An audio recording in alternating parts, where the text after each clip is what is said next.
Hello दोस्तों, स्वागत है आप सभी का। तो आज हम करने वाले हैं आरपीएफ कांस्टेबल का मैथ्स का प्रैक्टिस सेट सेकंड। ठीक है, इससे पहले हम एक प्रैक्टिस सेट कर चुके हैं। हम बेसिकली क्या कर रहे हैं, आरपीएफ एसआई का जो एग्ज़ाम हुआ है उसकी जो सारी शिफ्ट्स हैं उनको हम as a practice set daily किया करेंगे, एक एक उसका सेट। ठीक है, तो आज उसकी सीरीज़ का ये सेकंड सेट कर रहे हैं हम। तो इसमें हम करेंगे आज आरपीएफ एसआई का जो 2 दिसंबर का एग्ज़ाम था उसकी सेकंड शिफ्ट। ठीक है, चलिए शुरू करते हैं। बाकी इसकी जो पीडीएफ है वो आपको टेलीग्राम चैनल पर मिल जाएगी हमारी। ठीक है, डिस्क्रिप्शन में आपको उसका लिंक मिल जाएगा। चलिए, पहला क्वेश्चन। यदि समान ब्याज दर पर 2 वर्षों में साधारण ब्याज इतना है और चक्रवृद्धि ब्याज इतना है तो मूलधन बताना है। 2 वर्षों का एसआई दे रखा है और सीआई दे रखा है, प्रिंसिपल पूछ रहे हैं। ठीक है, देखो सिंपल तरीके से समझो।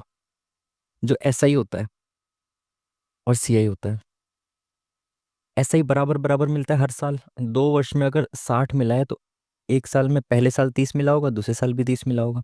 ठीक है, और जो सीआई होता है ना, चक्रवृद्धि ब्याज, वो पहले साल तो एसआई के जितना ही मिलता है। ठीक है, दूसरे साल उस पे ब्याज लगता है। ठीक है, तो 2 वर्ष का टोटल जो है वो 66 है सीआई। तो पहले साल का अगर 30 है तो दूसरे साल में कितना मिला होगा, 36। अब ये 36 में जो 6 एक्स्ट्रा है ना, 6, ये जो 6 प्लस है वो इस पे मिला होगा ब्याज पे ब्याज, जो रेट होता है ना।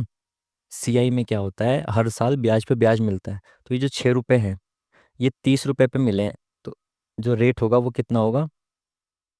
अगर मैं ऐसे इंटू कर दूं तो 1/5, 20% की रेट से ब्याज मिल रहा होगा। हमें रेट पता चल गई ना, रेट निकालना था ना बेसिकली। अगर रेट पता होता तो बहुत इजीली कर ही देते सब कुछ। तो इसमें क्या था, 6 रुपए एक्स्ट्रा जुड़े हैं। तो वो 6 रुपए 30 का कितना प्रतिशत है, 20% है। तो यही होता है रेट। ब्याज पे जो ब्याज मिलता है ना, उससे एक्स्ट्रा इसमें जुड़ा 6 रुपए। तो इससे हमें रेट पता चल गया 20% है। ठीक है, तो अगर रेट पता चल गया 20% है तो प्रिंसिपल निकालना छोटी सी बात है। 2 साल का 60 रुपए है साधारण ब्याज, 2 साल में कितना मिल रहा होगा ब्याज। 2 साल में मिलेगा 40%, एक साल में 20% है तो 2 साल में 40% मिलेगा। तो इस 40% की वैल्यू 60 है और 100% की निकालनी है। तो 1% की वैल्यू ये आ गई, इंटू 100, 100% की वैल्यू 20 × 60, 20 × 40, इससे काटेंगे 50, 5 × 15, 150 इज दी करेक्ट आंसर। ठीक है, नेक्स्ट क्वेश्चन क्या बोल रहा है कि सेल के दौरान राघव ने 50 रुपए अंकित मूल्य वाली एक नोटबुक पर 78% की छूट और 100 रुपए अंकित मूल्य वाले एक पेन पर 8% की छूट पे खरीदा उसको, तो उसे कितनी बचत हुई। देखिए 25 रुपए अंकित मूल्य था, उस पर 78% की छूट मिली। देखो आपको कैलकुलेशन से बचना है। देखो थोड़ा सा दिमाग लगाना। अगर मैं कहूँ 50 का 78%, ठीक है, ऐसे निकालेंगे नहीं, मैं आपको समझा रहा हूँ, सुनो। 50 का 78% निकालना है, ऐसे लिखा है मैंने। मैं इसको इस तरीके से भी तो लिख सकता हूँ, 50 इधर और 78 इधर। मल्टीप्लाई ही तो होनी है एट द एंड, कोई ज़्यादा फर्क थोड़ी होगा इसमें। ओ सॉरी, ज़्यादा फर्क कह रहा हूँ, कोई फर्क थोड़ी पड़ेगा। अगर मैं 50 × 78 लिखता हूँ या फिर मैं 78 × 50 लिखता हूँ, बात तो एक ही रहेगी ना। लेकिन यहाँ पे सेंस बदल गया। अब मैं 78 का 50% निकाल रहा हूँ। आप समझ पाए ये कितना ईजी है, 50 दूनी और इसका निकल गया 3, 9। 78 का 50% निकालना आसान है क्योंकि आधा करना है, लेकिन 50 का 78% निकालना थोड़ा मुश्किल है। तो आप दिमाग से यहीं सीधा सोच सकते हो, 50 का 78% या फिर 78 का 50%, एक ही बात है। समझ गए बात को। तो मैंने देखा कि 50 का मुझे 78% निकालना है, तो मैंने 78 का 50% निकाल दिया, तुरंत लिख दिया 39। तो 39 रुपए की बचत यहाँ पे हो गई उसको, और 100 रुपए पे 8% की छूट, तो 8 रुपए की बचत यहाँ हो गई, टोटल होगी 47 की बचत। ठीक है, इस तरीके से आप स्मार्ट तरीके से क्वेश्चंस को कर सकते हैं। चलिए नेक्स्ट क्वेश्चन। किसी संख्या का 20% 530 के 20% से 180 अधिक है, तो वो संख्या बतानी है। इसमें बेफिजूल में ज़्यादा दिमाग मत लगाओ, ना ज़्यादा शॉर्ट ट्रिक की तरफ भागो, सिंपल कर दो ना बेसिक से, तब भी 30 सेकंड में हो जाना है। किसी संख्या का, मैंने माना संख्या x है, उसका 20% मतलब 1/5, 20% की वैल्यू होती है, बराबर है 530 के 20% से 180 अधिक। तो इक्वेशन बन गई। अब क्या करना है, देखो 5 से खत्म, 5 एकम 5, 0, 5 30, ये दोनों को प्लस करेंगे कितना आएगा, 286। ठीक है, ये इधर डिवाइड में तो इधर जाके मल्टीप्लाई में आ जाएगा। तो कितना हो जाएगा, ये 6 × 5 = 30, 5 × 8 = 40 और 3 × 43, 5 दूनी 10 और 4 14, 1430 option number B is the correct answer. Next question. इस क्वेश्चन को बहुत ध्यान से समझना है ना, इसके ऑप्शंस भी गलत दे रखे थे एग्जाम में, रियल एग्जाम में, ठीक है। ये रियल एग्जाम के ऑप्शंस हैं, तो उसमें गलत दे रखे थे ऑप्शन, इस पर ऑब्जेक्शन किया गया है, ठीक है। सवाल बहुत ध्यान से समझना, बिना कॉपी पेन के हो जाएगा। एक व्यक्ति एक दृश्य बिंदु तक पैदल चलता है और अपनी कार से स्थिर चाल बनाए रखते हुए प्रारंभिक बिंदु पर लौटता है। ये एक डिस्टेंस है, यहाँ से यहाँ तक वो जाता है कैसे, पैदल जाता है, और अपनी कार से वहां से वापस आता है कार से, यहाँ कार से और यहाँ पे पैदल जाता है वो, ऐसे पैदल जाता है वापस आता है कार से। तो उसको टोटल टाइम लगता है 3.5 घंटे, ठीक है। वो कह रहा है यदि दोनों तरफ से कार से यात्रा करे तो उसे 3 घंटे कम लगेंगे। पहले 3.5 घंटे लग रहे तो अब कितने लगेंगे, 30 मिनट लगेगी बस। पहले 3 घंटे 30 मिनट लग रहे थे ना, अब उसने कहा अगर दोनों तरफ से कार से करेगा तो बोले शंकर, तो 3 घंटे कम लगेंगे। तो पहले 3.5 घंटे, अब 3 घंटे कम कम मतलब 30 मिनट लगेगी। इसका मतलब ये हुआ कि वो दोनों तरफ से जब कार से जाता है ना तो उसको 30 मिनट लगते हैं। तो एक तरफ से कार में 15 मिनट लगते हैं, एक तरफ से कार कार से जाने में 15 मिनट लगते हैं। वो कह रहा है दोनों तरफ अगर वो पैदल जाएगा तो कितना समय लेगा। यहाँ पे देखो, एक तरफ से पैदल जा रहा था, एक तरफ से कार से जा रहा था, तो 3.5 घंटे लग रहे थे उसको। मुझे पता है कि एक तरफ से कार से जाने में 15 मिनट लगते हैं केवल, तो बाकी का समय उसको पैदल जाने में लग रहा होगा। तो 3.5 घंटे में से अगर मैं 15 मिनट हटा दूं तो वो 3 घंटे 15 मिनट तक पैदल चलता है ऐसे करके। तो डबल डिस्टेंस कितना हो गया, 3 घंटे में जाता है, 3 घंटे 15 मिनट में जाता है और 3 घंटे 15 मिनट में वापस आता है। तो उसको 6 घंटे 30 मिनट तक ट्रेवल करना होगा, और ऑप्शन में कोई सा भी आंसर नहीं था, तो ऑप्शन इसमें गलत थे। समझ पाए, इसको आप बिना कॉपी पेन के कर सकते थे, समझाने में समय लगा है, लेकिन आप बिना कॉपी पेन के इसको कर सकते थे, ठीक है जी। चलिए, इसमें क्या हो गया भाई, चलिए नेक्स्ट क्वेश्चन। क्या बोल रहे हैं, एक लंबवृत्तीय शंकु और एक लंबवृत्तीय बेलन, कोन और सिलेंडर की हाइट का रेशियो इतना है और उनके आधार की त्रिज्या रेडियस का रेशियो इतना है। बेलन का आयतन दे रखा है, शंकु का आयतन बताना है। तो पुट कर दो ना सीधा। शंकु का आयतन क्या होता है, 1/, पहले शंकु दे रखा है ना, शंकु और बेलन ऐसे दे रखा है। तो शंकु का आयतन होता है 1/3 पाई आर स्क्वायर एच। हमने शंकु की आर आर मान ली, इसकी एच एच मान ली, अपॉन में इनका रेशियो निकाल रहा हूँ मैं, ठीक है, क्योंकि रेशियो दे रखा है। तो बेलन का क्या होता है, पाई आर स्क्वायर एच, पाई बेलन की आर मान ली मैंने बड़ी वाली आर, आर स्क्वायर एच, ठीक है जी। चलिए, तो इनकी वैल्यू दे भी रखी है ना, इसकी क्या दे रखी है, ऊपर वाले की नहीं पता, मैं एक्स मान लेता हूँ। इसका आयतन कितना दे रखा है, 810, ठीक है, बराबर। अब इन पे वैल्यू पुट करता हूँ, 1/3, पाई से तो देखो पाई कैंसिल हो जाएगा। अब आर कितना है, आर आर आर आर इसकी, शंकु की कितनी आर, 7 × 7 आर स्क्वायर, एच कितनी है 4, ठीक है। अपॉन में बेलन का रखेंगे तो 3 नीचे आ जाएगा। बेलन का क्या होता है, pi r square h, pi cut चुका है, आर कितनी है 3 × 3, एच कितनी है, ये भी 3 है, ठीक है जी। तो चलिए चलिए चलिए, ये 810 इधर आ जाएगा उठ के, 3 × 3 = 9, 27 × 3 = 81, इससे ये गया 10 बार में, तो क्या आ गया 49, 7 × 7 = 49 × 4, 49 × 4 कितना हो जाएगा, 5 × 20 = 196, 196 0। Option number D is the correct answer, ठीक है। इस तरीके से आप इसको कर सकते हैं।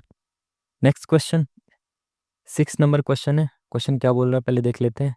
अच्छा, इंग्लिश में ये है, हिंदी में ये है, और बोल क्या है क्वेश्चन भाई, हाँ ये क्वेश्चन बोल रहा है, पेन का घेरा, 94 से 95 तक सभी बैंकों को मिलाकर उनके ऋण ऋण कह रहा हूँ ऋण संवितरण में कितने प्रतिशत की कमी हुई है। भाई इसको इंग्लिश में देख लेते हैं थोड़ा हिंदी में कुछ ज़्यादा हो गया। What was the percentage increase of disbursement of loans of all banks together from इतने से इतने।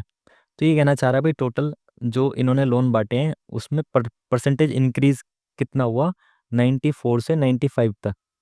तो इससे 6 बढ़ गया, ये 120 से 6 बढ़ गया, तो 120 पे 6 बढ़ा तो कितना प्रतिशत बढ़ा, 20 × 5 = 100, 20 × 6 से 6 गया, 5% बढ़ गया।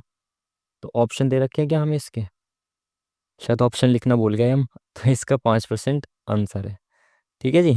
चलिए, हाँ ये लिखे हुए ना आंसर, ऑप्शन ये रहा 5% इज द करेक्ट आंसर।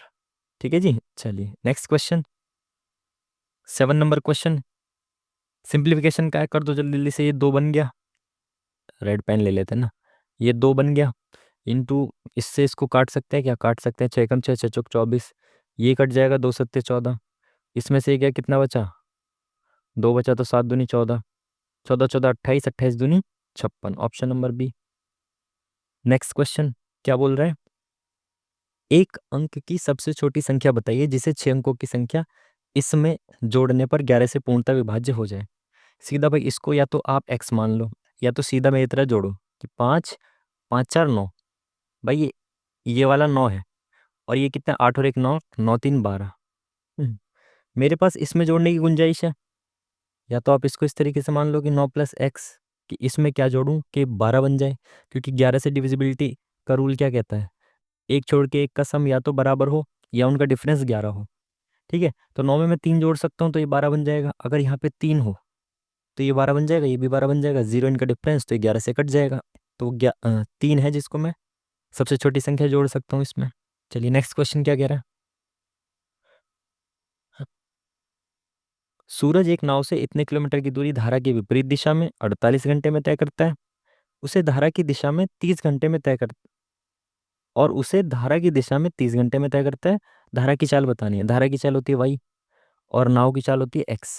ठीक है, तो वो क्या कर रहा है, एक बार विपरीत दिशा में जा रहा है तो 48 घंटे लग रहे हैं। विपरीत दिशा में क्या होता है, 424 किलोमीटर की दूरी तय करता है वो, और विपरीत दिशा में जा रहा है तो विपरीत दिशा में माइनस हो जाती है चाल, x माइनस वाई बराबर कितना समय ले रहा है, 48 घंटे। ठीक है जी, और एक बार ये 424 किलोमीटर को धारा की दिशा में जा रहा है तो वो कितना समय ले रहा है, 30 घंटे। ठीक है, या तो आप क्रॉस कर दो, नहीं तो सीधा कर दो ना ऐसे। देखो x माइनस वाई, ये 48 इधर आ जाएगा, इधर चला जाएगा, तो बराबर हो जाएगा 424 अपॉन में 48। ठीक है, ये x प्लस वाई बराबर हो जाएगा, ये 30 जो है ना ये नीचे आ जाएगा, ये इधर चला जाएगा, तो 424 अपॉन में 30। ठीक है, अब एक बार इसको मिटा दें क्या इधर वाले को, है ना, जगह नहीं है ना। तो अब ये क्या है, एक इक्वेशन बन गई। अगर मैं इसको काट दूं, मुझे निकालना क्या है कि धारा की चाल y की वैल्यू निकालनी है, तो मैं x को हटा देता हूँ। यहाँ प्लस है तो यहाँ माइनस कर दूंगा, यहाँ माइनस कर दूंगा, यहाँ भी माइनस कर दूंगा। ठीक है, तो ये कट गया, माइनस माइनस माइनस का 2y बचा बराबर 424 अपॉन में 48 माइनस 424 अपॉन में 30। इसको माइनस करना है।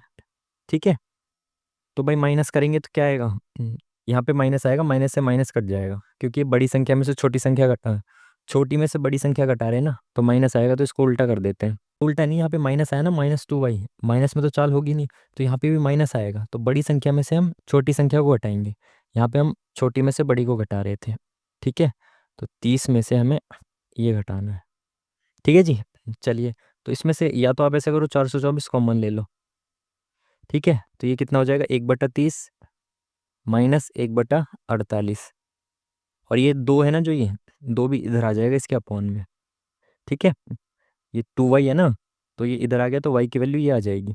इसको काटो पीटो कैसे करेंगे, इसको एक बार इस वाले को भी हटा देते हैं, यहाँ से साइड से हटाते हुए चल रहे हैं क्योंकि जगह का थोड़ा लफड़ा है। चलिए, तो ये कितना आ गया, 424 अपॉन में 2 इंटू 48 में से 30 गया, कितने बचे, 18 अपॉन में 30 गुना 48। ये मैंने कैसे किया पता है ना आपको, इसकी से नीचे नीचे ही गुणा। तो अब देखो इसको काटेंगे तो क्या होगा, 2 से इसको गया, 2 दूनी 4, 2 एकम 2, 2 दूनी 4, 6 पंजे 30 और 6 तिया 18। और किससे कट सकता है, 3 से कट जाएगा, 3 एकम 3, 3 एकम 3, 3 चिंग 18।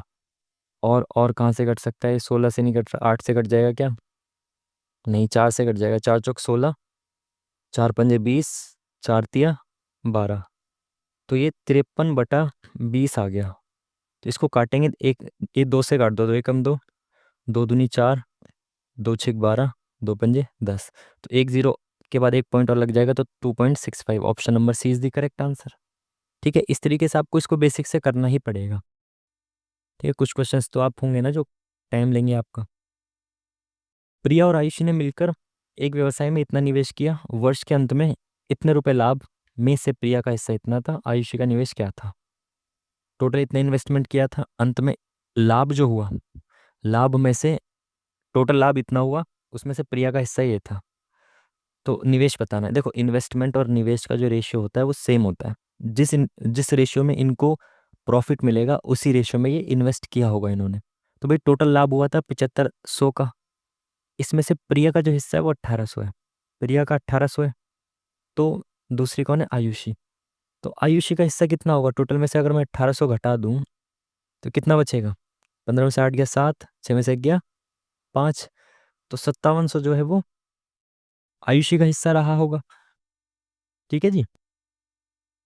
तो क्या करेंगे अब, इसमें से 2 जीरो को ऐसे काट दो, और कुछ कट रहेगा, 3 6 18, 3 एकम 3, 3 निम 27। तो इनका जो प्रॉफिट है, प्रॉफिट इस रेशियो में आ गया। अब इनका जो प्रॉफिट का रेशियो है ना, वो इनके इन्वेस्टमेंट का रेशियो होगा। टोटल इन्होंने इतना इन्वेस्ट किया है, किसका पूछा, आयुषी का। आयुषी ने किया है 19 रुपये इन्वेस्ट, टोटल कितना है 25 में से। अगर ये दोनों मिला के 25 रुपये इन्वेस्ट करते हैं तो उसमें से 19 हिस्सा किसका है, आयुषी का है। तो अगर मैं इसको निकालूं दूसरे पेन से कि भाई इसने इतने रुपए इन्वेस्ट किए और उसका 19/25 आयुषी का हिस्सा है। ठीक है जी। तो इसको काटेंगे तो काटो, 5 से काट के देखो पहले, 5 एकम 5, 5 पंजे 25, 5 निम 45, 5 एकम 5, 5 दूनी 10, 0। फिर 5 से काट दो, 5 एकम 5, 5 अट्ठे 40, 5 दूनी 10, 5 अट्ठे 40, 5 दूनी 10, 5 चौका 20। ठीक है, 19 चौक 76। जब इसकी और इसकी मल्टीप्लाई करेंगे तो एंड में 6 आएगा। 19 चौक 76, यूनिट डिजिट 6 आएगा, और 6 ऑप्शन केवल एक ही में है, यूनिट डिजिट केवल एक ही में तो है ना 6। तो बस आंसर ये हो गया आपका। बाकी आप चाहो तो पूरा कर भी सकते हो, मैं नहीं करूँगा, मैं यूनिट डिजिट से ही करूँगा। ठीक है, चलिए नेक्स्ट क्वेश्चन। विशाल एक नाव से इतने किलोमीटर की दूरी धारा के विपरीत दिशा में इतने घंटे में तय करता है, और उसे धारा की दिशा में इतने घंटे में तय करता है। वही सेम क्वेश्चन क्या बोल रहा है, एक बार धारा के विपरीत दिशा में जाता है तो भाई 285 किलोमीटर की स्पीड, जो डिस्टेंस है वो धारा के विपरीत दिशा में तय करता है कितनी देर में, 45 घंटे में। और वही सेम डिस्टेंस वो धारा की दिशा में तय करता है कितनी देर में, 18 घंटे में। अब मैं इनका सेम वही x minus Y, X plus Y की वैल्यू निकाल दूं तो ये इधर चला जाएगा, 45 नीचे आ जाएगा। तो पहले मैं x प्लस वाई लिख देता हूँ, है ना, बड़ी वैल्यू पहले लिख देता हूँ। बराबर क्या हो जाएगा, 285 अपॉन में 18। ठीक है, तो x माइनस वाई क्या हो जाएगा, बराबर 285 अपॉन में, ये इधर चला जाएगा 45, ये 45 नीचे आ गया। ठीक है जी। तो अब क्या होगा, मुझे क्या चाहिए, धारा की दिशा चाहिए, वो सॉरी धारा की चाल चाहिए। तो वाई, धारा की चाल वाई होती है, तो मेरे को वाई की वैल्यू चाहिए। तो एक्स को ख़त्म करना पड़ेगा। तो इसमें मैं साइन चेंज कर दूँ, यहाँ पे प्लस प्लस है ना, तो यहाँ माइनस कर दिया, इस प्लस का सॉरी माइनस का प्लस कर दिया और प्लस का माइनस कर दिया, तो ये खत्म। वाई वाई कितना हो गया, 2y बराबर, इसमें से इसको घटाना है। ठीक है, तो पेन चेंज कर दें, कर दिया। तो 2y बराबर, ये इसमें से इसको माइनस करेंगे, फिर से वापस से 285 कॉमन आ जाएगा। तो 2y बराबर हो जाएगा 285 कॉमन, और 1/18, 1/45 बचेगा। ठीक है, वापस से 45 में से 18 गया, कितना बचा, 27, 9 27 अपॉन में 45 गुणा में 18। वही सेम चीज़ जो पिछले वाले क्वेश्चन में की थी। ये 2y का 2 इधर आ जाएगा नीचे, ये खत्म यहाँ से। अब इसको काटेंगे तो 9 27, 9 पंजे 45, 3 एकम 3, 3 छिक 18, 5 से इसको काटेंगे, 5 पंजे 25, 5 सत्ते 35। तो ऊपर 57 आ गया, नीचे 12 आ गया। तो ये वैल्यू जो है ना, 12 पंजे 60, अप्रोक्स 5 आएगी। तो अप्रोक्स 5 ये है, बाकी आप पूरा काट भी सकते हो। ठीक है, तो ऑप्शन नंबर ए आपको दिख रहा है ना, अप्रोक्स 5, तो और कोई है ही नहीं ना यहाँ पे, तो 12 पंजे 60 के आसपास है। तो ऑप्शन ए पूरा भी काट सकते हो आप इसको। नेक्स्ट क्वेश्चन क्या बोल रहा है भाई, कि 8 संख्याओं का एवरेज इतना है, 5 संख्याओं का एवरेज इतना है, शेष 3 का एवरेज ज्ञात करना है। देखो, बेसिक से भी कर सकते हो और थोड़ा सा दिमाग लगाओगे तो बिना पेन पेपर के भी कर सकते हो। बेसिक से बताते हैं पहले। 8 संख्याओं का एवरेज इतना है, तो 8 संख्याओं का सम कितना हो जाएगा, एवरेज इंटू 8, तो 160 उनका सम हो गया। 5 संख्याओं का एवरेज 12 है, तो 12 पंजे 60, 5 संख्याओं का सम हो गया 60, जो बाकी की 3 बची हुई संख्या होंगी उनका सम कितना हो जाएगा? अगर मैं सब में से 5 संख्याओं का सम हटाता हूँ तो ये 100 आ जाता है। ये बची हुई 3 संख्याओं का सम होगा। तो जब मैं इसको 3 से भाग करूँगा तो एवरेज कितना आ जाएगा? 33.33। ठीक है। आप इसको ना बिना पेन पेपर ही कैसे कर सकते हो बताता हूँ मैं। थोड़ा सा दिमाग यूज करो। उसने क्या बोला है कि सभी संख्याओं का एवरेज 20 है। तो मैं ये मान सकता हूँ कि सारी संख्याएं 20 20 20 20 है। मान सकता हूँ ना, बिल्कुल मान सकता हूँ। उसने कहा जो 5 संख्या है ना वो 12 है। तो मैं कह रहा हूँ भाई ये तो 8 कम है, इन्हें तो 20 होना चाहिए था। तो सारी संख्याएं 8 8 कम है ना? तो इनको जो 8 की पूर्ति करेगा 20 बनाने के लिए, वो बाकी की 3 संख्याएं करेंगी, बची हुई 3 संख्याएं। तो 3 संख्याओं के पास 20 20 तो होगा, यानी टोटल 60 तो होगा ही होगा। प्लस ये इनको 40 और एक्स्ट्रा होगा इनके पास, क्योंकि इन सबको भी तो इनको 8 8 देना है 5 संख्याओं को। तभी तो ये संख्याएं 20 20 बन पाएंगी। एवरेज बनाने के लिए, एवरेज का मतलब है सभी संख्या 20 होनी चाहिए। ये 12 हैं केवल, इनको भी 20 बनाना पड़ेगा। तो ये जो बची 3 संख्याएं, ये अपने एक्स्ट्रा में से इनको 8 8 देंगी, तो टोटल 40 देंगी। अब ये भी क्योंकि एवरेज के बराबर है तो तीनों 20 20 तो होंगी, प्लस 40 और इनके पास एक्स्ट्रा होगा इनको देने के लिए, तब एवरेज बनेगा 20। तो इनके पास होगा टोटल 100, जब 3 से डिवाइड करेंगे तो 33.33। ठीक है, इसको दिमाग से थोड़ा सा सोच के भी आप कर सकते थे। 6 बक्सों का औसत वजन इतना है। पहले बक्से का वजन जो शेष बक्सों का वजन है उसका 1/5 है पहले बक्से का। देखो मैंने आपको कल भी बताया था, कंफ्यूज उसमें बिल्कुल नहीं होना होता। जिसका बोलता है तो वो फ्रैक्शन में नीचे होता है। शेष बक्सों का वजन का 1/5 है। शेष बक्सों के वजन का बोल रहा है ना, जिसका बोल रहा है वो नीचे है। तो अगर मैं कहूँ शेष बक्सों बक्सों का वजन जो है वो 5 है, तो पहले वाले का, पहले से कंपेयर कर रहा है ना, पहले वाले बक्से का वजन ये होगा 1। तो पहले का 1 हो गया। ठीक है, पहले का 1, शेष का 5 है, पहले का 1 है। शेष कितने? 5, टोटल 6 बक्से हैं ना। तो 5 बक्सों का 5 है, 1 का 1 है। उसने बोला है सबका एवरेज कितना है? एवरेज वजन 14 है। भाई मैं यहाँ पे मेरे हिसाब से रेशियो में कितना आ रहा है? 6 आ रहा है। 6 बक्सों का टोटल वजन 6 है, इनका एवरेज वजन कितना हो गया? 1। एक रेशियो की वैल्यू दे रखी है 14, और पूछा गया है पहले बक्से का वजन। तो पहले बक्से का वजन 1 है और 1 की वैल्यू 14 है, तो option number C is the correct answer. ठीक है, चलिए नेक्स्ट क्वेश्चन। भिन्न को हल करना है, वही बार वाली संख्या है। जितने के ऊपर बार होता है उतने नीचे 9, जिसके ऊपर बार नहीं है उसको पहले माइनस करो और उसके बदले नीचे लगा दो 0। ठीक है, तो ये 14 है, पॉइंट खत्म हो जाता है। माइनस, एक के ऊपर बार नहीं है तो एक माइनस किया, नीचे जितने के ऊपर बार था उतने 9, जिसके ऊपर बार नहीं था उतने 90, प्लस उतने 9 सॉरी 0, जितने के ऊपर बार नहीं था उतने 0। इसमें भी 23, माइनस 2 के ऊपर बार नहीं है तो 2 माइनस किया, एक के ऊपर बार था तो एक 9, एक के ऊपर नहीं था तो एक 0, प्लस 2 एक्स्ट्रा।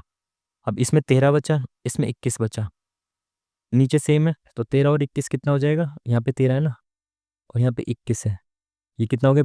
20 30 और 4 24, 24 सॉरी 30 और 4 34, 34/90, और ये 2 एक्स्ट्रा है ही इनके पास।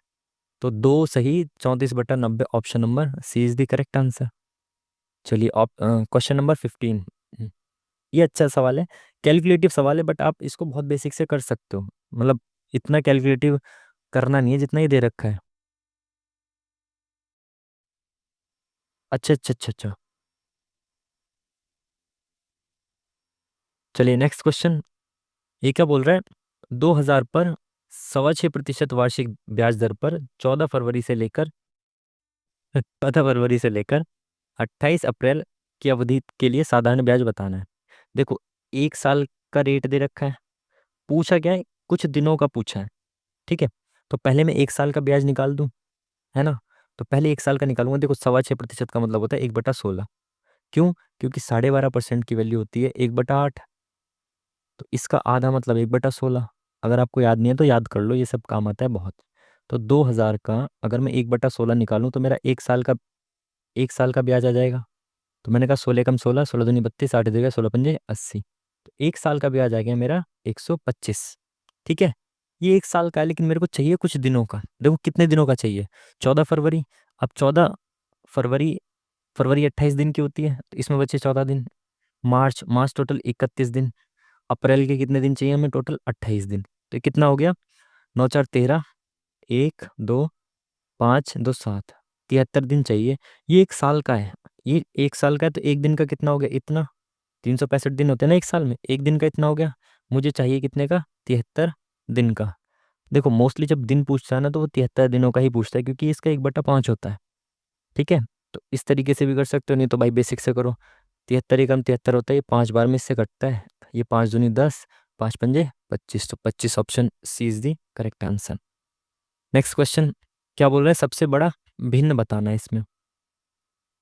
फिर वही मैं तो सीधा परसेंटेज कैलकुलेट करता हूँ, तो ये कितना हो गया? 1/12। तो ये कितना हो गया? इंटू 100 करेंगे तो 12 8 96, अप्रोक्स 8%। सबसे बड़ा पूछा है ना। ये कितना हो गया? 48 अपॉन में मैं 79 को 80 मान लेता हूँ। इंटू 100 किया तो कितना हो गया? 20 चौक 80, 20 पंजे, नहीं नहीं, 1 0 से 1 0 काटो, 8 6 48, 60 हो गया ये। 60%। अब 48/55 है, 55 है तो मैं इसको 50 मान लेता हूँ। ठीक है, इंटू 100, तो 5 दूनी 10, 5 एकम 5, 1000/11। तो ये हो गया 1199। एक इधर गया, अप्रोक्स 90% के आसपास। ठीक है, ये 6/9 मतलब 2/3, तो ये 66% के आसपास, 66.66। ये 60 है, ये 66 है, ये 8 है, ये 90% के आसपास है, तो यही हुआ ना सबसे बड़ा। खत्म काम। चलिए नेक्स्ट क्वेश्चन क्या कह रहा है? एक निश्चित दूरी को 4 किलोमीटर प्रति घंटा की चाल से 7 घंटे में तय करता है, और कुछ अतिरिक्त दूरी को 2 किलोमीटर घंटा की चाल से 2 घंटे में तय करता है। दूरी के लिए औसत चाल बतानी है। देखो एवरेज स्पीड जो होती है वो क्या होती है? टोटल डिस्टेंस अपॉन में टोटल टाइम। टोटल डिस्टेंस वो कितना ट्रेवल कर रहा है? 4 की स्पीड से 7 घंटे तक चलता है, तो कितना चल रहा था? 28 किलोमीटर चल रहा था। फिर 2 की स्पीड से 2 घंटे चलता है, तो कितना चल रहा था? 2 दूनी 4 डिस्टेंस चल रहा था। 7 घंटे और 2 घंटे, 9 घंटे चला। तो कितना आ गया? 32/9। तो मिक्स फ्रैक्शन में कन्वर्ट करेंगे तो कितना आ जाएगा? 9 तिया 27, और कितना बचा? 5/9। 3 सही, 5/9, option number B is the correct answer. Next question क्या बोल रहे हैं? 70 रुपए की कीमत वाले कितने किलोग्राम चावल को इतने कीमत वाले 63 किलोग्राम चावल के साथ मिलाया जाना चाहिए, ताकि मिश्रण को इतने रुपए में, इतने रुपए प्रति किलोग्राम पर बेचने पर 15% का लाभ हो? देखो इस तरह के सवाल बहुत आते हैं एग्जाम में। आपको एलिगेशन लगाना होता है इसमें। तो मैं आपको एलिगेशन का तरीका बताता हूँ इसमें कैसे लगाते हैं। ऊपर क्या आता है? वेट। ठीक है, कि कितना चावल मैंने मिलाया है। ठीक है, ऊपर दोनों का आता है वेट। नीचे आता है रेट। क्या बात है, पहले वेट फिर रेट। तो नीचे आता है उनका रेट जो हमने जो जो अलग अलग रेट वाले चावल मिलाए। बीच में आता है उन दोनों को मिला के जो रेट बनेगा, ओवरऑल रेट। ठीक है, मैंने 70 वाला चावल मिलाया, 80 वाला चावल मिलाया, तो मिला के वो मेरे को कितने रुपए प्रति किलोग्राम का पड़ा। नीचे आता है उनका रेशियो। नीचे जो आता है ना, यहाँ पे रेशियो आता है, किस रेशियो में मैंने मिलाया है।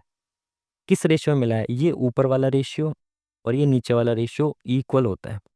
ठीक है, तो नीचे वाला जो यहाँ पे रेशियो आएगा ना, ये ऊपर वाले वैल्यू का जो रेशियो होगा इसके इक्वल होगा। समझ पाए?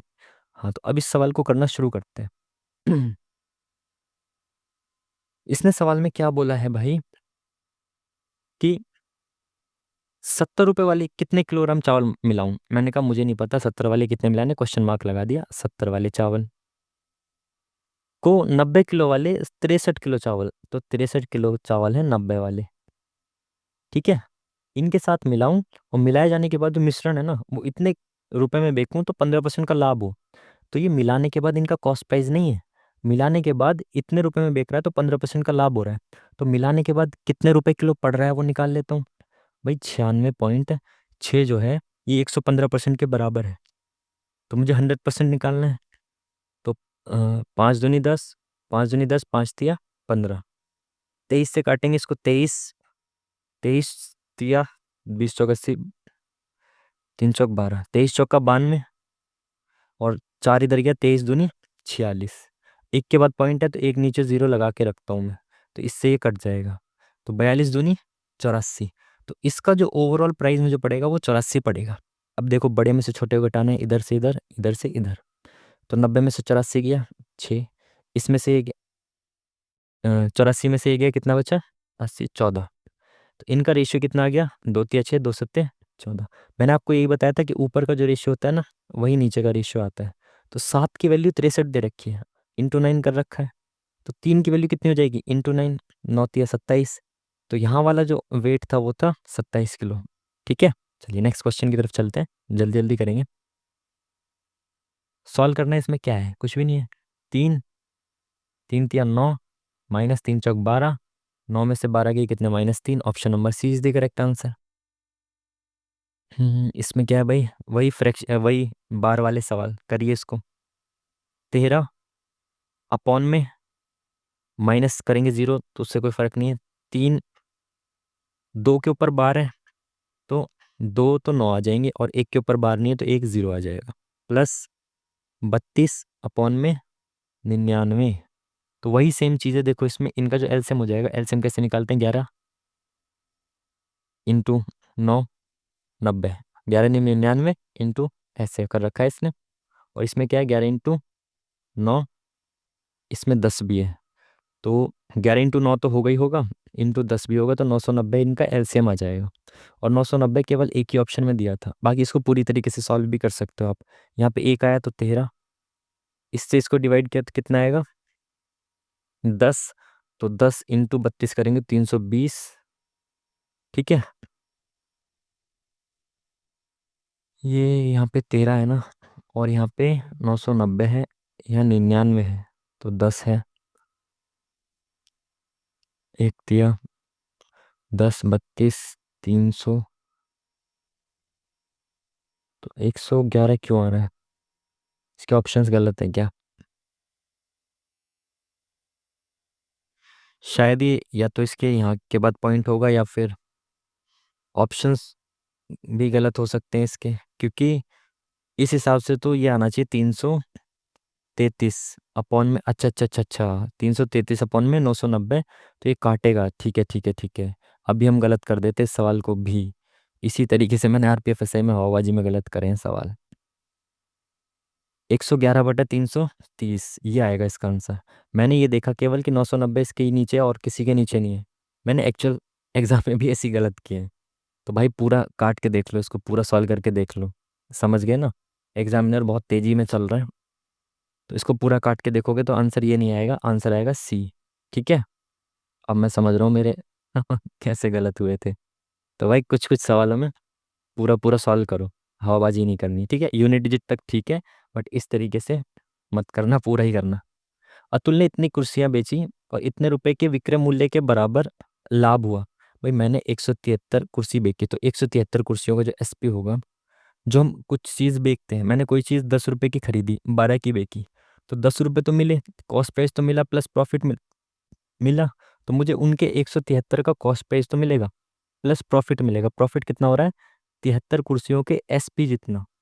ठीक है, तो ये 73 इधर आएगा तो माइनस हो जाएगा, तो ये 100 एसपी बचेगा, और ये 73, 173 सीपी बचेगा। तो एसपी और सीपी का रेशियो देखो, एसपी के सामने 173 है, सीपी के सामने 100 है, तो इनकी वैल्यू यही हो जाएगी। ठीक है, पेन को चेंज कर लेते हैं।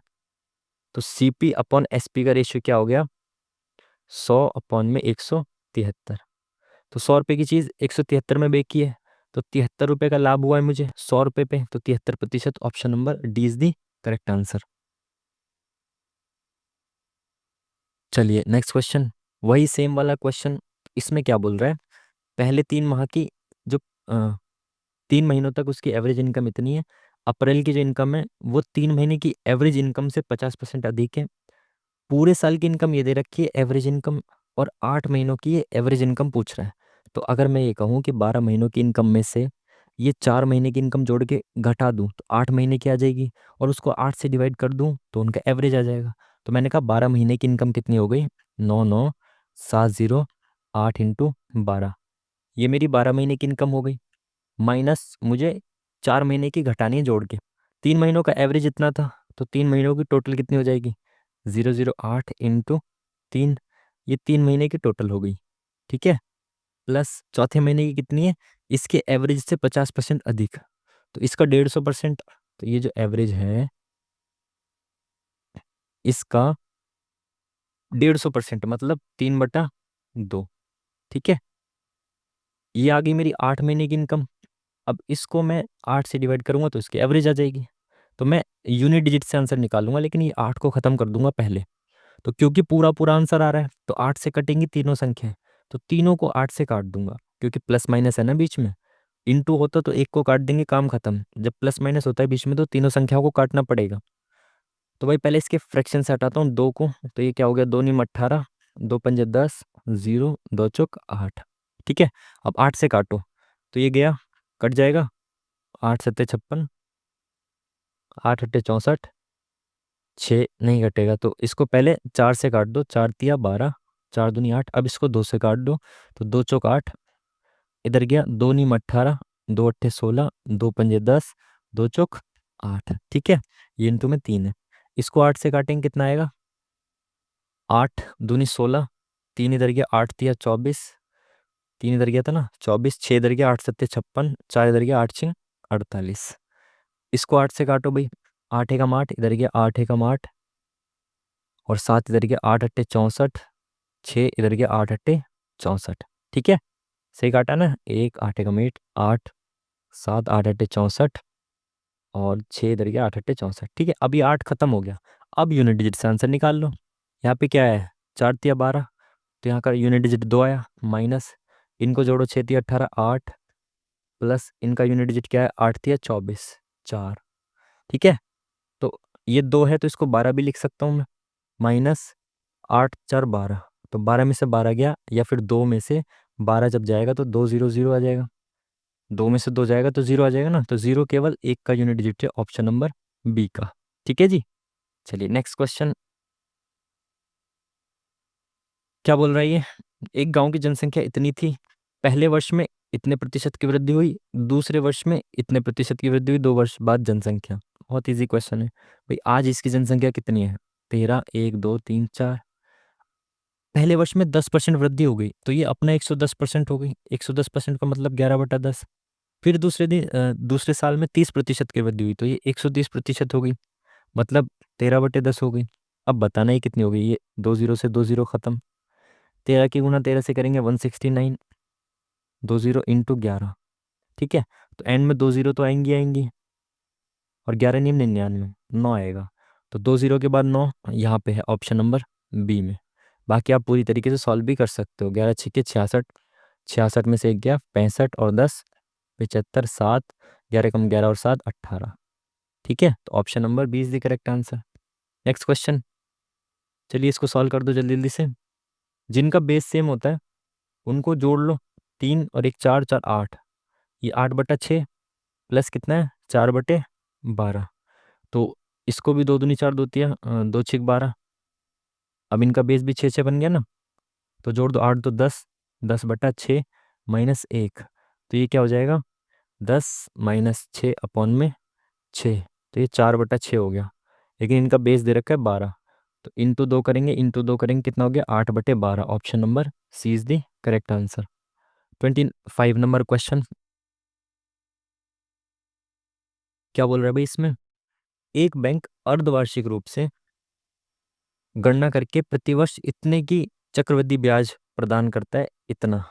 ठीक है, प्रतिवर्ष 8.8% चक्रवृद्धि ब्याज प्रदान करता है। ठीक है, रेट दे रखा है शायद यहाँ। एक ग्राहक किसी वर्ष की 1 जनवरी को इतने रुपए और 1 जुलाई को इतने रुपए जमा करता है। वर्ष के अंत में ब्याज के रूप में मिलने वाली राशि निकटतम स्थान तक बतानी। देखो बहुत कैलकुलेटिव क्वेश्चन था, लेकिन आप कैसे इसको कम समय में कर सकते हो। आपको पता है कि जो पहली बात तो ब्याज क्या है, अर्धवार्षिक रूप से लिया जा रहा है, तो 8.5 का आधा कितना हो गया, 4.4%। ठीक है, 6 महीने के लिए ब्याज मिलेगा, ठीक है, अर्धवार्षिक रूप से, तो रेट हो गया 4.4%। एक बंदा देखो, 1 साल का ब्याज निकालना है टोटल, एक बंदा तो 1 जनवरी को ही डाल देता है पैसे, लेकिन दूसरा जो है वो 6 महीने बाद 1 जुलाई को डालता है। तो एक व्यक्ति ने पूरे 1 साल के लिए इन्वेस्ट किया, एक व्यक्ति ने केवल 6 महीने के लिए इन्वेस्ट किया। तो एक पे तो 1924 पे तो पूरे 1 साल का मिलेगा चक्रवृद्धि ब्याज।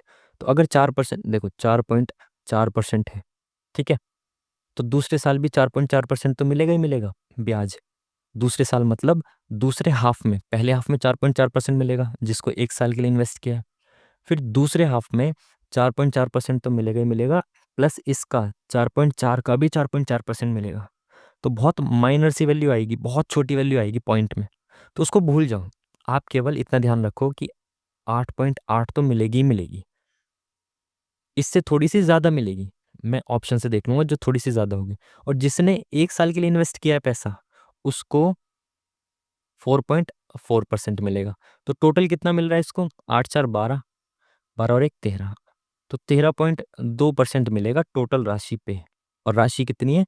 1924 पे इसको मिलता है 4%, 1924 पे इसको इतना मिलता है, और 1924 पे ही इसको इतना मिलता है।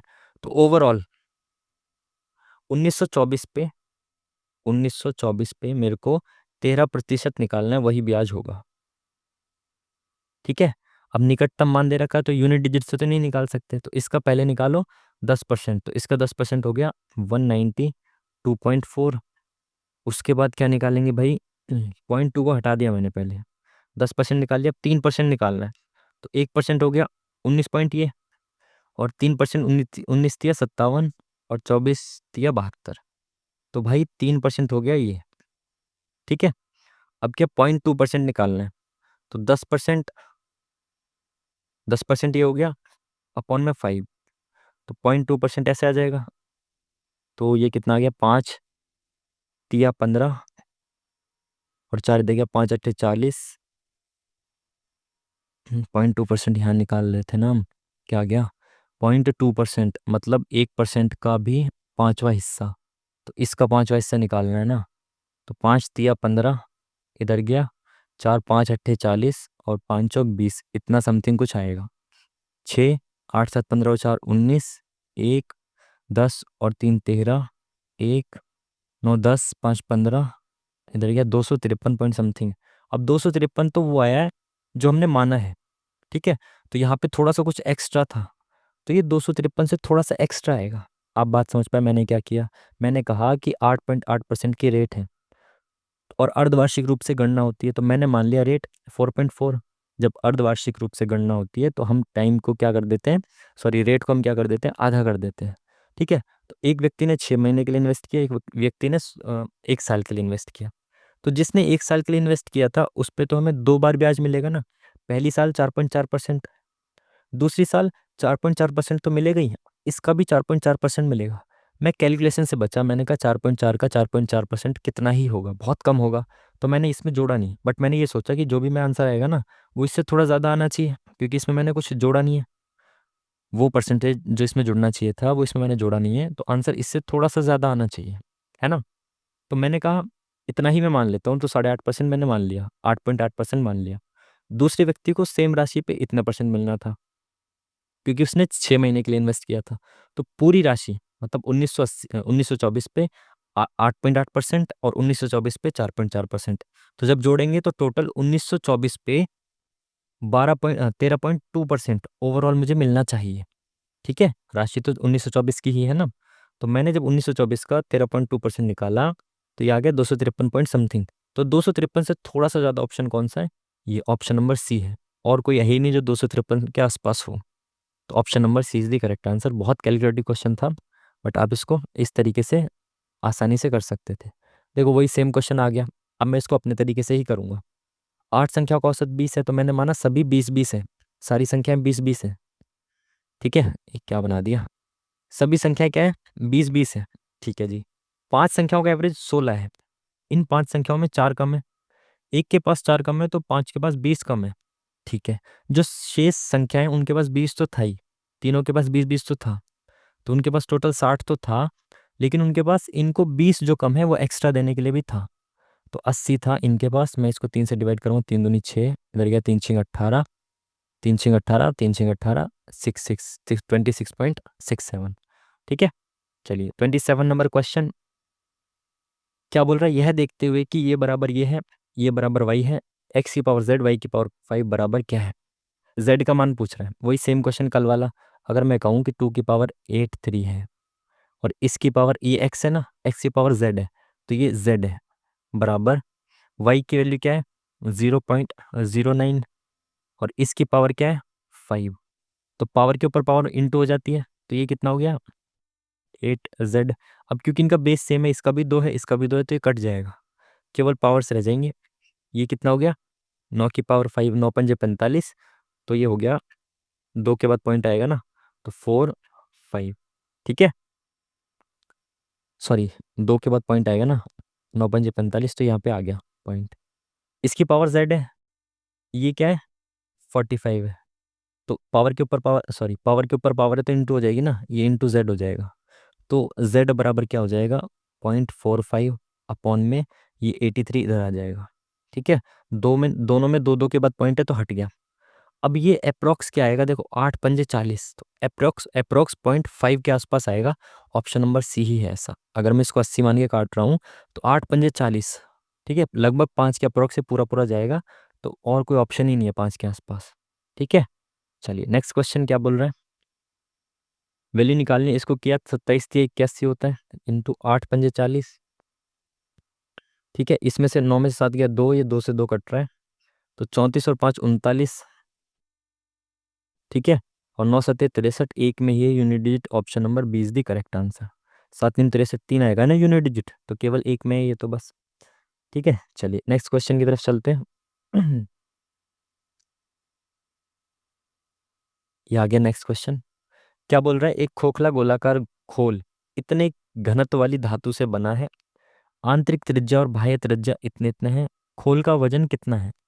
एग्जैक्ट वैल्यू दे रखी है। देखो मैंने पहले बोला कि मेंसुरेशन के जो सवाल हैं उसमें आप 11 का मल्टीपल ढूंढो, ठीक है। तो मैं इसमें जब 11 का मल्टीपल ढूंढता हूँ, 8 4 12, 12 में से एक गया 11, तो ये 11 का मल्टीपल है। 8 3 11 में से 2 गया, ये नहीं है।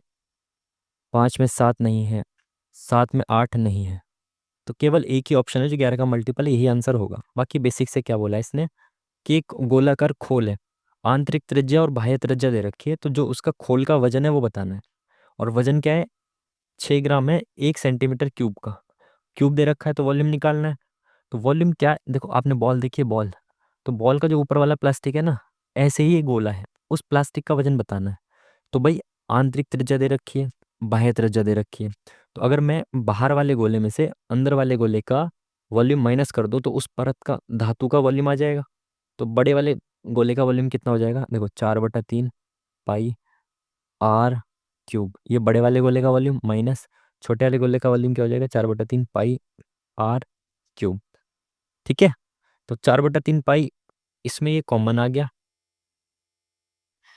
आर की क्यूब, बड़े वाले आर की क्यूब कितनी है 4 चौक 16 चौका 64, इंटू छोटे वाले आर की क्यूब कितनी है 2 दूनी 4 दूनी 8, ठीक है।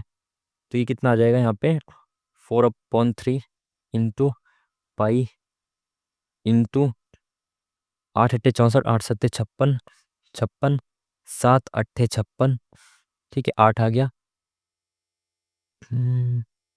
ये तो पॉइंट में क्यों आ रहा है फिर, अच्छा ये 3 है, 3 से 22 थोड़ी कटेगा, ठीक है ठीक है। तो ये आ गया 22 चौक 88 गुणा में 8 अपॉन में, अच्छा किलोग्राम में दे रखा है ये, ठीक है ठीक है। तो ये 8 आ गया, ये 22 चौक 88 इंटू 8, यहाँ 3 बचा हुआ है, तो ये आ गया।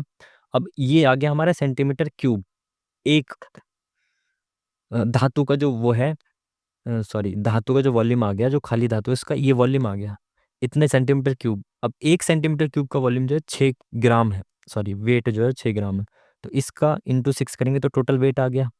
अब वेट दे रखा है किलो में और ये आया ग्राम में, तो 1000 से भी डिवाइड करना पड़ेगा इसको, ठीक है। बाकी इसको मैंने जब इससे मल्टीप्लाई इससे काटा 3 दूनी 6 हो गया, 8 दूनी 16, ठीक है। तो 8 6 48, एंड में 8 आएगा, सब में दे रखा है, तो निकाल देते हैं। 16 अट्ठे 128 12, 16 अट्ठे 128 30 और 10 40, तो 140, और 1000 से डिवाइड करना पड़ेगा क्योंकि 1 किलो में बताना है, ये किस में वेट ग्राम में है, तो 1.408, ऑप्शन नंबर ए। पूरा करने की जरूरत नहीं थी, 11 का मल्टीपल देख सकते थे। सुनैना और रीमा एक व्यवसाय में इतने रेशियो में इन्वेस्ट करते हैं, कुल लाभ इतना है, तो सुनैना रीमा के लाभ के बीच का अंतर बताना है। सेम क्वेश्चन, जब वो इन्वेस्ट करते हैं इस रेशियो में तो प्रॉफिट भी मिलेगा इसी रेशियो में, ठीक है। तो 8 3/8 में इसको प्रॉफिट मिलेगा, तो अगर मैं 3/8 में प्रॉफिट देता हूँ तो टोटल प्रॉफिट कितना हो गया 11, इस टोटल प्रॉफिट की वैल्यू ही क्या दे रखी है, ये 3927। पूछा क्या इनके बीच का अंतर, तो 3 और 8 के बीच का अंतर 5 रेशियो है, 11 रेशियो की वैल्यू ये है, तो 1 रेशियो की वैल्यू इतनी आ गई, 5 की निकालनी, अंतर ही तो निकालना है, तो इसको काटो, 11 तिया 33, 6 इधर गया, 11 पंजे 55, 11 सत्ते 77, इंटू 5, 5 5 सत्ते 35, 5 पंजे 25 और 3 28, 5 तिया 15 और 2 17, 1785। Option number A is the correct answer. ठीक है, नेक्स्ट क्वेश्चन। इसमें क्या बोल रहा है, नेहा और काजल व्यवसाय में इस रेशियो में इन्वेस्ट करते हैं, कुल लाभ इतना है, तो फिर वही सेम सेम क्वेश्चन है, इस रेशियो में इन्वेस्ट कर रहे हैं, तो 4:9 में ही इनको प्रॉफिट मिलेगा, और टोटल प्रॉफिट कितना मिला, इतना, एक को 4 प्रॉफिट, एक को 9 प्रॉफिट, टोटल 13 प्रॉफिट मिल रहा है, 13 की वैल्यू इतनी है, तो एक की वैल्यू इतनी आ गई।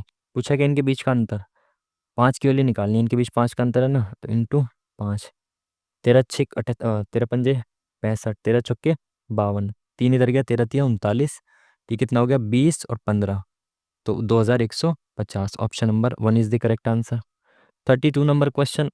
इसमें ना एग्जाम में इसी तरह के क्वेश्चन होते हैं जो बेफिजूल का टाइम खराब कराते हैं, मेरा बहुत टाइम खराब हुआ था सच में। तो इसमें पाई नहीं दे रखी, ये जो ऑप्शन है ना ये एग्जाम के ही है, बट ये गलत है, इसमें पाई नहीं दे रखी। मेरा ऐसा ही एक क्वेश्चन था जो मेरा कम से कम 10-12 मिनट कम से कम ले गया था वो, जिसकी वजह से बहुत नुकसान हुआ। वैसे ऑलरेडी कैलकुलेटिव पेपर था, ऊपर से मैं उसमें लगा ही रहा कि आंसर मेरा क्यों नहीं आ रहा, क्या गलत कर रहा हूँ, क्या कैलकुलेशन गलत कर रहा हूँ, पूरा बेसिक से कर करके देख रहा हूँ। तो इसमें पाई नहीं दे रखा ऑप्शन में, ठीक है, इसलिए गलत ऑप्शंस थे। बाकी निकालने इसको। 18 सेंटीमीटर व्यास है, गोले का पृष्ठीय क्षेत्रफल ज्ञात करना है। गोले का पृष्ठीय क्षेत्रफल होता है 4 पाई r स्क्वायर, पाई की वैल्यू पाई में ही रखनी है, और आर स्क्वायर, आर कितना है, 18 का आधा 9 इंटू 9, तो 81 गुना 4 पाई, तो 4 8 32, 324 पाई। ऑप्शन नंबर 20 का करेक्ट आंसर था। चलिए नेक्स्ट क्वेश्चन। एक व्यक्ति ने एक वस्तु को उसके अंकित मूल्य पर पहले D% की छूट और फिर उतने ही सम मूल्य वाली एक और छूट दी। ये बहुत इंपॉर्टेंट क्वेश्चन लगा मुझे, बहुत अच्छा लगा क्वेश्चन ये। उसने ये कहा कि एक अंकित मूल्य पर पहले D% की छूट दी, फिर उतने ही सम मूल्य वाली एक और छूट देकर इतने में बेचा। अंकित मूल्य इतना था। देखो अगर कोई चीज 100 रुपए की थी मान लो, मैंने उसको D% का छूट दी, मैंने मान लो 20% की छूट दी, तो 20% की छूट दी। अब दोबारा में मैंने उतने ही सम मूल्य वाली छूट दी, मतलब दोबारा से मैंने 20 रुपए के मतलब इसके समान मूल्य वाली छूट दी, तो दोबारा भी मैंने 20 रुपए की छूट दी, 20% की नहीं, 20 रुपए की छूट दी, सम मूल्य वाली। ठीक है, तब जाके इतने बेका। इसने बोला अंकित मूल्य 700 था, तो ये बोल रहा है डी का मान बताना है। तो भाई 700 रुपए वाली चीज 630 में बेची, टोटल डिस्काउंट 70 का था, तो उसने 2 बार सेम सेम छूट दी होगी ना, 35 और फिर 35। पहले तो D% था ये डिस्काउंट, फिर इसके समान मूल्य वाली सेम छूट दूसरी बार में दी होगी, तो D% की वैल्यू है 35, अंकित मूल्य कितना है 700, तो 35 रुपए की छूट दी थी उसने 700 पे, इंटू 100 करेंगे, 2 0 खत्म, 7 पंजे 35। Option number D is the correct answer, 5%। 34 number question. हट जा भाई हट जा। किसी वस्तु को इसके विक्रय मूल्य के इतने पर बेचने पर शरद को इतने प्रतिशत की हानि होती है, यदि वह इसे मूल विक्रय मूल्य के 60% पर बेचता तो लाभ प्रतिशत बताना है। बहुत अच्छा क्वेश्चन, बार बार एक चीज समझा रहा हूँ कंफ्यूजन से बचने के लिए। जिससे बोले, जिसका बोले इसके विक्रय मूल्य के 3/8 पर बेचा है, तो विक्रय मूल्य नीचे वाला हो जाएगा। अगर मैं कहूँ कि इसका विक्रय मूल्य सेलिंग प्राइस, मूल सेलिंग प्राइस अगर 8 होता, तो उसने अभी इसको कितने पे बेचा है, 3 पे बेचा है, अभी फिलहाल में 3 रुपए पे बेचा है, और इसको 3 रुपए में बेचने पे 18% का लॉस हुआ। आप सवाल समझे, इसने विक्रय मूल्य के 3/8 पे बेचा, मैंने कहा विक्रय मूल्य के 3/8, तो नीचे वाला जो विक्रय मूल्य हो गया, तो अगर 8 रुपए उसका विक्रय मूल्य है तो वो 3 रुपए में बेच रहा है, तो 3 रुपए में बेचने पर उसको 18% की हानि होती है। 18% की हानि का मतलब है, 18% की हानि, एक सेकंड, यहाँ पे 19% है, यहाँ पे 18% है, ये शायद हमारा कैलकुलेशन, सॉरी हमारी टाइपिंग का एरर है, यहाँ पे 19% है। ठीक है, ये 19% है इसकी वैल्यू। हाँ मैंने सवाल देखे हुए ना, पहले सारे सॉल्व किए थे, तो ये 19% है इसकी वैल्यू। तो 19% की हानि होती है, शरद को 19% की हानि होती है, मतलब ये 3 रुपए में बेच रहा है, इसकी वैल्यू कितनी है, 81% के बराबर है। बात समझे? ये जो है इसमें 19% की हानि होगी, मतलब 3 रेशियो की वैल्यू कितनी है, 81% के बराबर है। अगर 3 रेशियो की वैल्यू 81% के बराबर है तो 1 रेशियो की वैल्यू कितनी होगी, 81/3, 3 दूनी 6, 3 सत्ते 21%। 1 रेशियो की वैल्यू 27% के बराबर है, तो इसकी वैल्यू कितनी हो जाएगी, 8 रेशियो के लिए इंटू 27 करूँ तो मूल विक्रय मूल्य उसका कितना हो गया, 8 सत्ते 56, 16 4 20 और 1 21, 216% था मूल विक्रय मूल्य। अब वो कह रहा है इसके मूल विक्रय मूल्य के 60% पर बेचूं, तो पेन का कलर का पेन कह रहा हूँ, 216 के 60% पे बेचना है। तो अगर मैं इसका 60% निकालूं तो कितना हो जाएगा, इसको इससे काटेंगे तो ये 6 6 36, 16 6 96, 2 6 12, 1296 अपॉन में 10, तो ये कितना आ गया, 129.6%। 60% की छूट देने के बाद वो कितना हो जाएगा, 129.6%। 100% तो कॉस्ट प्राइस होता है, एक्स्ट्रा जो 29.6% है वो इसका लाभ हो जाएगा। समझ पाए बात को? बहुत कैलकुलेटिव क्वेश्चन है, लेकिन दिमाग से समझदारी से करेंगे तो हो पाएगा। ठीक है, चलिए नेक्स्ट क्वेश्चन 35 और लास्ट वाला क्वेश्चन है, लास्ट क्वेश्चन। एक वर्गाकार भूखंड का क्षेत्रफल इतना है, भूखंड की प्रत्येक भुजा बतानी है। भाई ये किसी का स्क्वायर दे रखा है, भूखंड का क्षेत्रफल क्या होता है, ए स्क्वायर, वर्गाकार है ना ये, तो वर्ग का क्षेत्रफल ये होता है, तो ए स्क्वायर बराबर ये दे रखा है। ठीक है जी, ए की वैल्यू बतानी है, भुजा की वैल्यू, किसका स्क्वायर हो सकता है।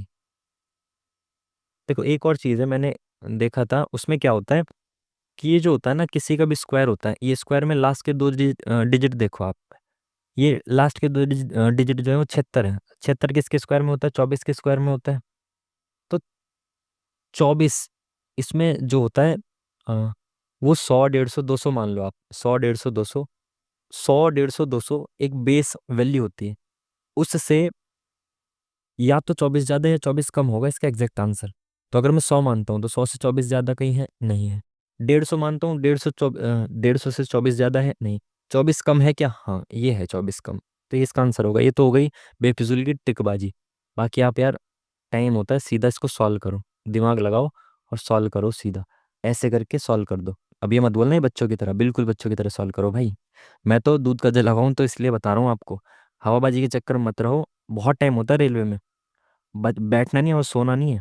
ठीक है, 2 सत्ते 14, इधर गया 2 नीम 18, इधर गया ये कितना है, 2 तिया 6, 2 अट्ठे 16, 2 से काटो भाई, बिल्कुल काटो, 2 तिया 6, 2 नीम 18, 2 6 18, 2 6 12, 2 नीम 18, 3 से काटेंगे, 3 एकम 3, 3 तिया 9, 3 दूनी 6, 3 तिया 9। अभी किससे कटेगा, 3 से ही कटेगा, 3 से काटा, 3 चौक 12, 3 चौक 12, 3 एकम 3, आ गया ना, आ गया ना स्क्वायर। ये 2 2 के जोड़े, ये 3 3 का जोड़ा, एक आ गया बाहर, 441 होता है 21 का स्क्वायर, इंटू इसमें 3 आ गया, इसमें से 2 आ गया, तो 21 छिक्का कितना होता है, 6 कम 6, 6 दूनी 12, option number C is the correct answer. इतना सही तो करना पड़ा बस, क्या है कर देंगे, 1 मिनट नहीं दे सकते क्या एक्स्ट्रा, 90 मिनट में से 1 मिनट नहीं दे सकते। खैर चलिए, तो भाई अगर ऐसे सवाल है ना तो बेफिजूली की ट्रिकबाजी और ये सब में मत पढ़ो, बेसिक से कर दो, बेसिक से कर दो, हो जाएगा। ठीक है, काफ़ी टाइम है आपके पास, ठीक है ना। तो चलिए ये था आज का सेट, मिलेंगे आपसे नेक्स्ट वाले सेट में। ठीक है, कल सेम टाइम सेम जगह, मॉक एनालाइजर आपके अपने चैनल पर। ठीक है, पहली बार मैंने चैनल का नाम लिया है आज, ठीक है, अपनी वीडियो में। तो भाई मिलते हैं फिर कल को मिलेंगे तीसरे सेट के साथ। बढ़िया से आप लगाते रहिए, इसकी पीडीएफ आपको मिल जाएगी हमारे टेलीग्राम पर, जिसका लिंक हम आपको डिस्क्रिप्शन में प्रोवाइड करा देंगे। वहाँ से जाके पीडीएफ डाउनलोड करिए, खुद से लगाइए, फिर वीडियो सॉल्यूशंस देखिए, आपको कुछ ना कुछ नया देखने को ज़रूर मिलेगा सॉल्यूशंस में। ठीक है, अच्छी अप्रोच के साथ आपको सॉल्यूशंस देखने को मिलेंगे। ठीक है ना, तो बेफिजूल का टाइम नहीं खराब करेंगे, प्रैक्टिस करते रहिए, पढ़ते रहिए बढ़िया से। ठीक है, कल मिलेंगे अब सेम टाइम पे तीसरे सेट के साथ। थैंक यू वेरी मच, नमस्कार।